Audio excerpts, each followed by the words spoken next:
Bonjour chers amis de l'émission Saveurs Divines, je m'appelle Enrique Cox, j'espère que vous allez bien. Aujourd'hui nous allons voir un thème précieux pour nos vies qui c'est la parole de Dieu et une boussole pour nos vies.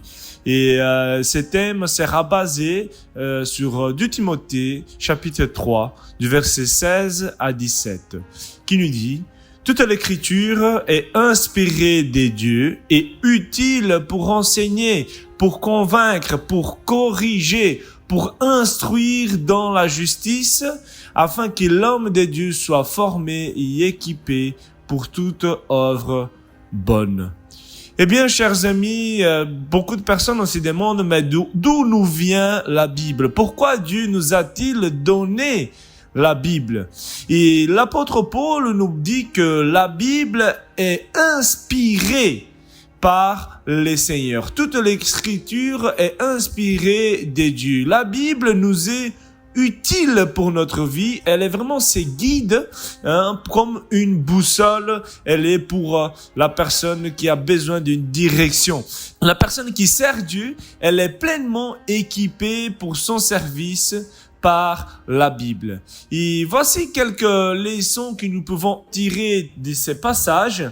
Nous pouvons voir que toute écriture signifie, chers amis, l'Ancien Testament, mais aussi le Nouveau Testament.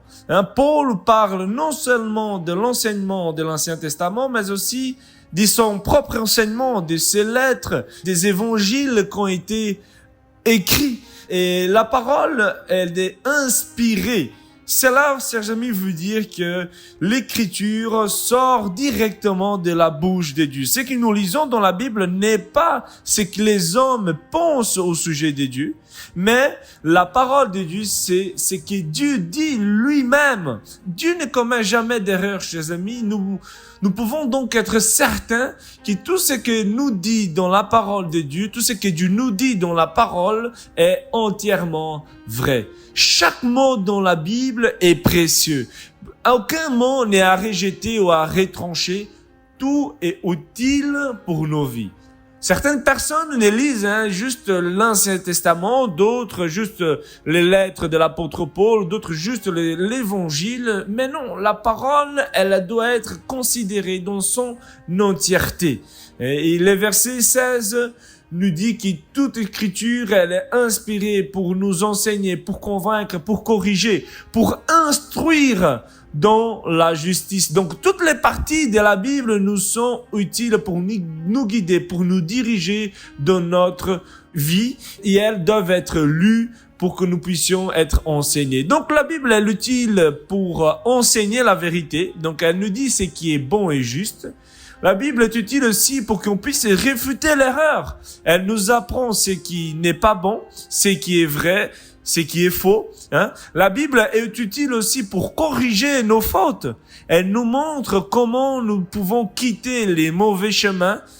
La Bible aussi, elle nous instruit, elle nous forme pour les services. Elle nous montre comment nous pouvons poursuivre notre route ici sur cette terre de la bonne manière.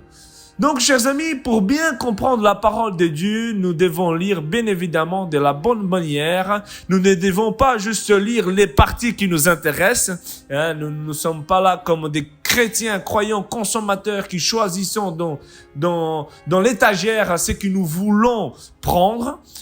Mais nous devons accepter la parole dans son entièreté, tout comme Dieu nous l'a donné. C'est-à-dire que nous ne devons pas choisir un verset et lui faire dire ce que nous avons envie d'entendre. Non, pas du tout.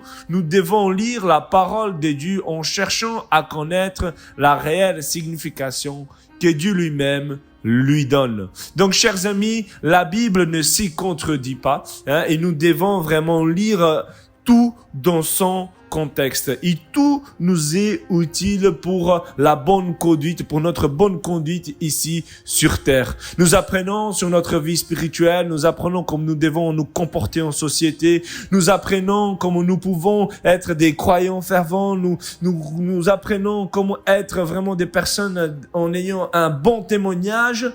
Tout est utile, chers amis. Nous apprenons aussi comment être un bon mari, une bonne épouse, un bon enfant, dans le respect, dans l'amour. Et voilà, chers amis, que ces paroles viennent nous enseigner, nous donner une direction pour notre vie comme une boussole nous donne cette direction.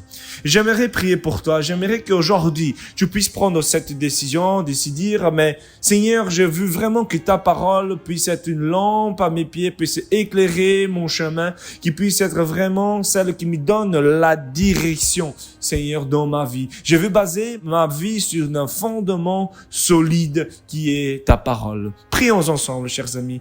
Père, nous te remercions pour ta parole aujourd'hui. Seigneur, nous voulons, Père, vraiment confier en toi. Nous voulons nous confier dans tes paroles. Nous voulons vraiment baser notre parole sur tes enseignements, Seigneur, parce que nous croyons qu'elle est vérité, qu'elle est vie également, Père, et nous voulons vraiment remettre, Seigneur, nos vies entre tes mains. Bénis mon frère, ma sœur aujourd'hui, qui est en train d'écouter cet audio, Seigneur Jésus, cette vidéo, Père, que tu puisses l'aider, Seigneur, à vraiment faire les bons choix, Seigneur, dans leur vie. Que tu puisses les éclairer par ta parole, Seigneur, parce que ta parole est la vérité, Seigneur. Que tu puisses lui donner, Seigneur, vraiment l'enseignement nécessaire, la parole nécessaire, afin d'y éclairer dans chaque situation, afin d'y donner une direction là où ils en ont besoin. Bénis ma sœur, mon frère qui m'écoute aujourd'hui, au nom de Jésus. Amen. Que Dieu vous bénisse abondamment, chers amis. Une très bonne journée à vous.